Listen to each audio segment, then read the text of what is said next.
नरेंद्र मोदी द्वारा जो यात्रा आरंभ हुई यात्रा को आम समस्त मिली सफल करवा आम ग्राम एवं पंचायत एवं राज्य यापर देशव्यापी यही यात्रा को सफल करने आम सर्वदा चेष्टा करवा तेणु आम शपथ नहीं भारत को 2047 सुधा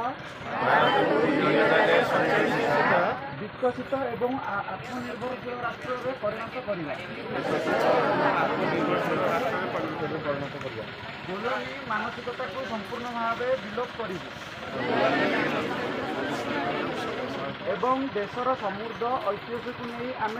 सदा सर्वदा गर्व करूँ।